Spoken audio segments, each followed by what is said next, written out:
राजस्थान के सीएम भजनलाल की टीम तैयार हो गई है। मंत्रिमंडल में 22 मंत्रियों ने शपथ लिया। इसी कड़ी में हमारी सहयोगी राखी सिंह ने राज्य मंत्री स्वतंत्र प्रभार का पद ग्रहण करने वाले ओटाराम देवासी से खास मुलाकात की।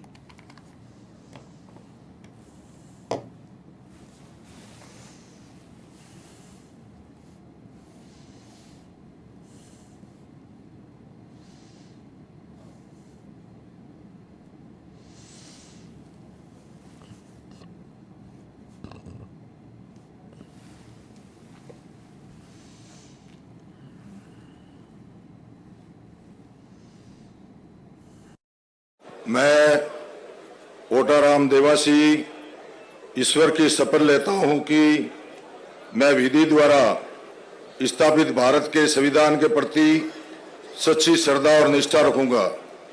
मैं भारत की प्रभुता और अखंडता अक्षुण्ण रखूंगा।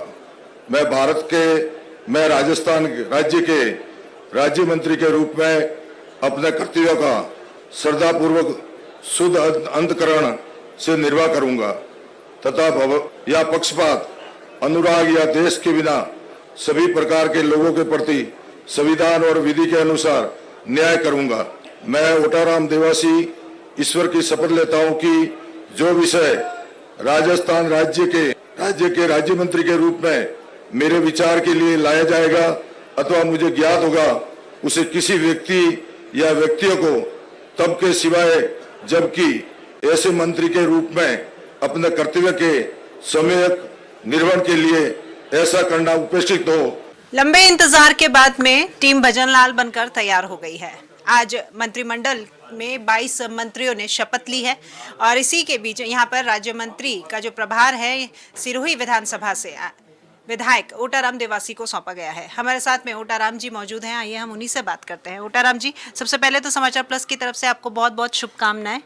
और पहला सवाल, आप पशुपालन बोर्ड के अध्यक्ष भी रहे हैं, इससे पहले आप गोपालन मंत्री भी रहे हैं, अब आप राज्य मंत्री फिर से बने हैं, तो विभाग क्या लगता है आपको कौन सा होगा? देखो, ऐसा है कि भारतीय जनता पार्टी ने जो भी हमें जिम्मेदारी दी, मैं पहले पशुपालक कल्याण बोर्ड का चेयरमैन था।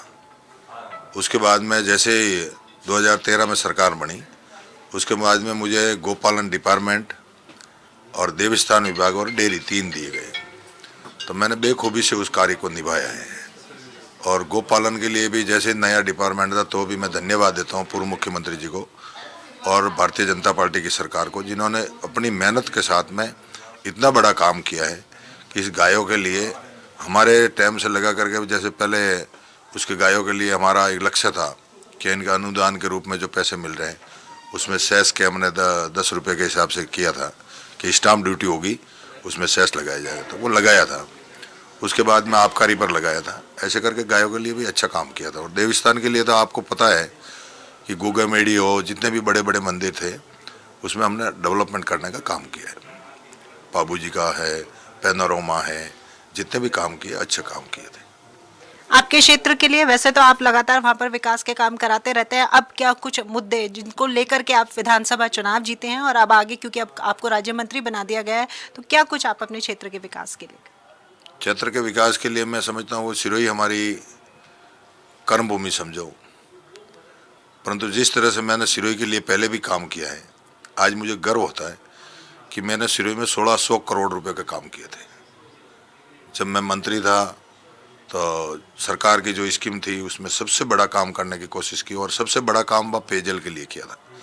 जो 32 नाला, उसके लिए बांध बनाने की जो स्कीम बनाई, बांध भी बनाया, 213 करोड़ रुपए गवर्नमेंट से लिए और बांध बना करके वहाँ पेयजल के लिए जो योजना बन रही है। अब उसमें बीच में समय थोड़ा ऐसा आया कि सरकार चेंज हो गई, तो उस योजना को उन्होंने ठंडे बस्ते में डालने की कोशिश की, परंतु जैसे अब हमारी सरकार बनी है तो आने वाले समय में इस योजना को हम आगे बढ़ाएंगे। और सिरोही के लिए जो पेयजल की समस्या है, क्योंकि प्रधानमंत्री जी का जो सपना है कि आने वाले समय में हर घर में नल की व्यवस्था हो, ये जो योजना है उसको हम आगे बढ़ाएंगे। आपने हर घर में नल की व्यवस्था की बात की, तो इससे जुड़ा जेजेएम का जो घोटाला है, जो मिशन है, जिस तरीके से वो चलना चाहिए था, जनता को जो उसका फायदा होना चाहिए था, वो फायदा पिछली सरकार में कहीं ना कहीं पूरी तरीके से लोगों को नहीं मिल पाया है। अब चूंकि यहाँ पर भजन लाल जी ने आपके मंत्रिमंडल के गठन से पहले एक बहुत बड़ा फैसला लिया, यहाँ पर मध्य प्रदेश और राजस्थान के अधिकारी आए थे, ईआरसीपी का जो मुद्दा है वो आगे बढ़ाया है, उसको लेकर के मैं समझता हूँ कि सेंट्रल गवर्नमेंट की स्कीम थी और पहले पूर्व मुख्यमंत्री वसुंधरा जी के टाइम में भी उसको लिया था, परंतु बीच में ये सरकार चेंज होने के कारण थोड़ी प्रॉब्लम हुई है। परंतु ये सरकार ने हमेशा जल मिशन में इतने बड़े जो पैसे 30,000 करोड़ रुपए स्टेट को दिए थे, उसमें जो काम होना चाहिए था वो काम नहीं हुआ है।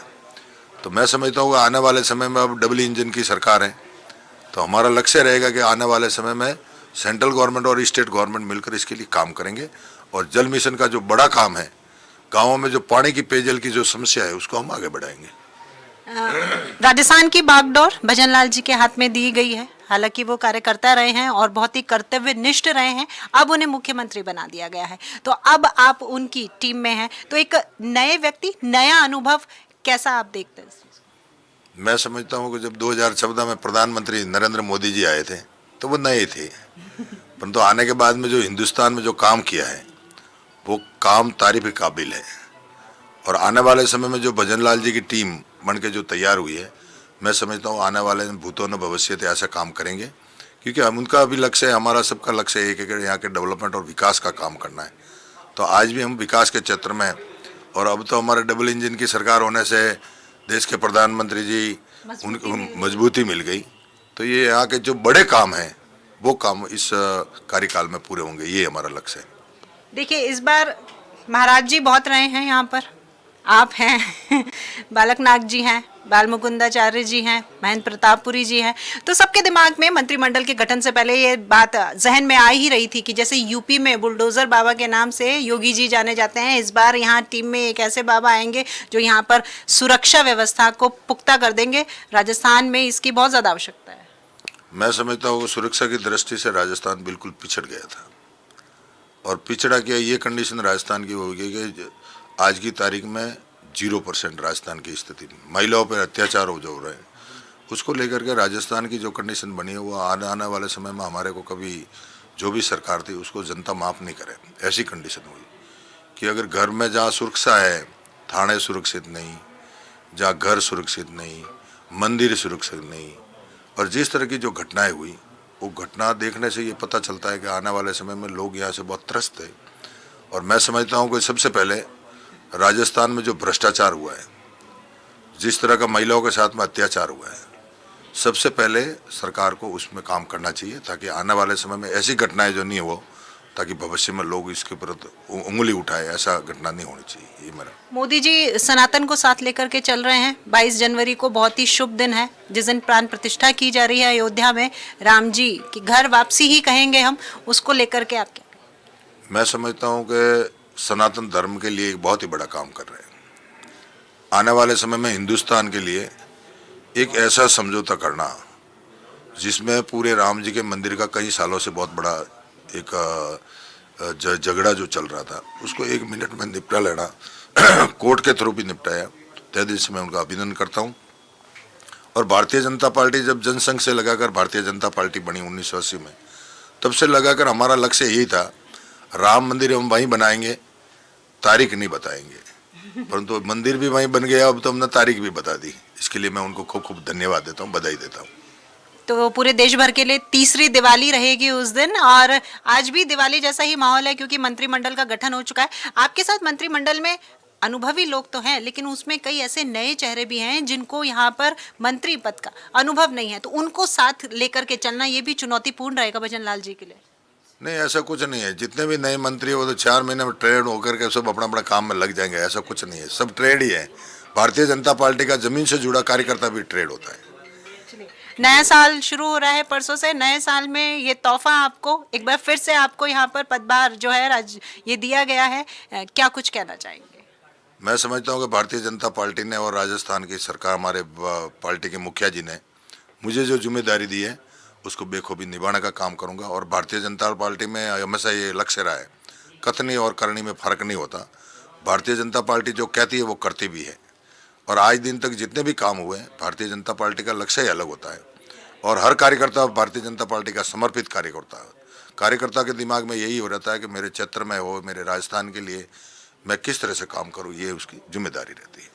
क्या ऐसा है कि हर कार्यकर्ता जो कि अब क्योंकि कार्यकर्ताओं को भजन लाल जी के रूप में यहाँ पर मुख्यमंत्री बनाया गया, तो कार्यकर्ताओं में अपने आप ही वो जोश है कि अगर भारतीय जनता पार्टी का ही वो कार्यकर्ता है तो इसका मतलब वो अपने आप में मंत्री ही है, इतना सुदृढ़ उसको मानसिक रूप से तैयार कर दिया गया पार्टी। भारतीय जनता पार्टी में इतनी बड़ी विशेषता है कि वाल्मीकि जी जब भारतीय जनता पार्टी के कार्यालय में काम करते थे और कार्यालय में काम करते करते मैं धन्यवाद देता हूँ पूर्व मुख्यमंत्री वसुंधरा जी को और भारतीय जनता पार्टी को, जिसमें एक वाल्मीकि जी जो हमारे कार्यकर्ता थे उनको डायरेक्ट राज्यसभा में भेज दिया था। तो भारतीय जनता पार्टी में तो वो विशेषता है कि जमीन से जुड़ा हुआ कोई भी कार्य, अभी आपके सामने भजन लाल जी और ऐसे कई उदाहरण हैं जो भारतीय जनता पार्टी ने जमीन से जुड़े हुए कार्यकर्ताओं को आगे बढ़ाया है। चलिए, बहुत बहुत धन्यवाद आपका हमारे साथ जुड़ने के लिए। तो ये थे राज्य मंत्री प्रभार के आज शपथ लेने वाले ओटाराम देवासी, जिनका कहना था कि बीजेपी वो पार्टी है जो जमीन से जुड़े कार्यकर्ता को एक ऐसे ऊंचे ओहदे पर बैठाती है जिससे वो अपनी कार्यशैली को साबित कर सके सबके सामने। तो वीडियो जर्नलिस्ट दिलीप परमार के साथ मैं राखी सिंह, समाचार प्लस जयपुर।